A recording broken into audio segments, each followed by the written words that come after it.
Hey, welcome back to Spill Nation, where we spill it all, tea, truth, and just a dash of Hollywood sparkle. And today we are diving into a moment so iconic, so inspirational, and so Kardashian that even the White House had to stop and listen. Now, you know it's not every day Kim Kardashian goes from contouring to Capitol Hill, but baby, she did that.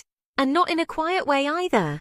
She's back from a major White House appearance, and no, she didn't just show up to snap selfies with the president. Kim came with a speech, a mission, a breeze. Literally. Because as she put it herself, I paid for that breeze. I mean, who says that? Only Kim. But before we get into politics with a side of patio furniture, let's rewind for a second. Our girl Kim had just finished a massive home renovation. 5 months of construction, dust, and probably a few meltdowns over throw pillows. But now she's back, she's glowing, and she's finally got a playroom for little Chicago and a peaceful breeze that money clearly can buy. And while most people would relax after a project like that, she packs her bag, leaves the designer couch behind, and jets off to Washington, D.C. to speak at the Second Chance Hiring Initiative at the White House. Like, we need a moment for that. She went from home goods to the West Wing. Now here's where it gets even better. Kim was supposed to read a whole speech. But y'all, cameras were on her from every angle. It was like a reality show, but with politicians. She panicked, ditched the speech, stuffed it into her bag, and straight up winged it. And let me just say, she nailed it. Give this woman an Emmy, a law degree, and maybe a therapist for all that stress, because the pressure was real. Now, why was Kim there in the first place? Well, because she's actually doing the work. Real work. Not tweet about it and disappear kind of work.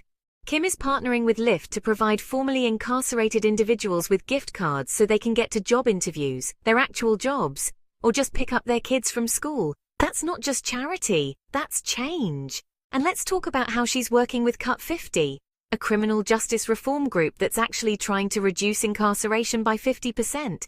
That's huge.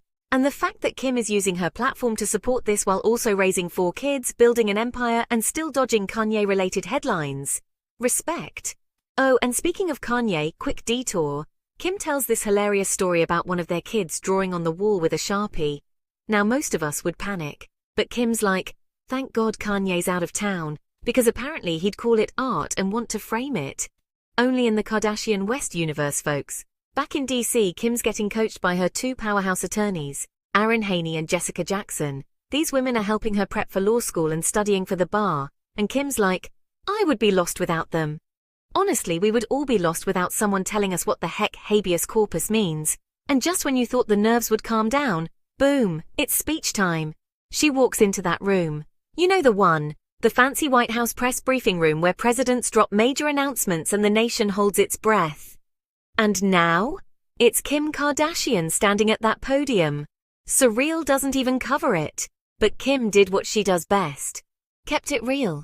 She spoke from the heart, talked about the people she's met, the stories she's heard, and the work that still needs to be done. And when she announced the rideshare partnership for people re-entering society, that room lit up. Because it was real, it was powerful, and it was necessary.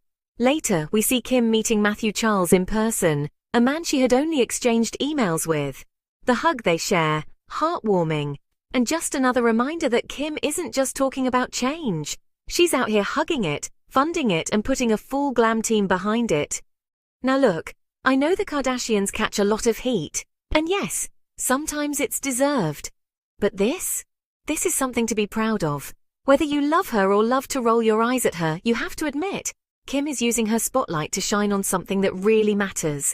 And she didn't even mess up the speech that she didn't read. Icon behavior. We're also talking about none other than Khloe Kardashian, who has officially announced she's launching a brand new Hulu reality show. Yes, you heard that right. Just when you thought the Kardashian empire had peaked, Khloe said, hold my green juice, and signed up for yet another round of reality TV magic. So what's this new project about? While speaking at Hulu's big Get Real House event, Khloe teased that the upcoming show is very exciting, very new, very excellent. Now, I don't know about you, but that sounds like someone trying to meet a word count on a school essay. But hey, it's Khloe, so we'll let it slide. This new series is going to turn the lens not on the Kardashians themselves, but on their friends and neighbors. That's right. We're finally getting a peek behind those infamous Calabasas gates. And if you've ever wondered what kind of petty drama and passive-aggressive pool party tension happens in the land of Botox and Birkin bags, this might just be your new favorite show. According to Disney reality chief Rob Mills, the show is currently titled Calabasas, Behind the Gates. And the concept is simple: explore the extended circle of Kardashian life.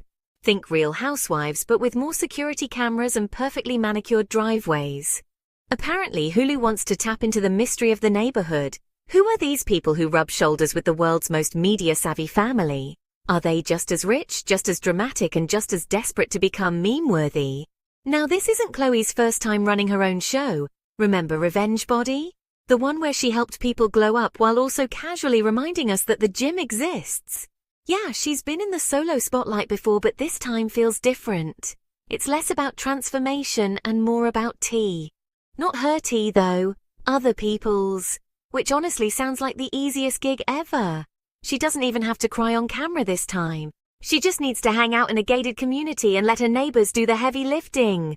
So that's the tea for today, y'all. If you thought Kim K was just about selfies and scandals, think again. She's serving justice reform, public speaking under pressure, and still managing a household full of Sharpie-wielding toddlers.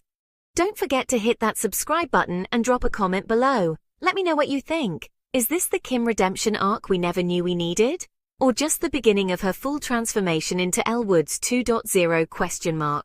This is Spill Nation, where the tea is hot and the commentary is even hotter. Catch you next time.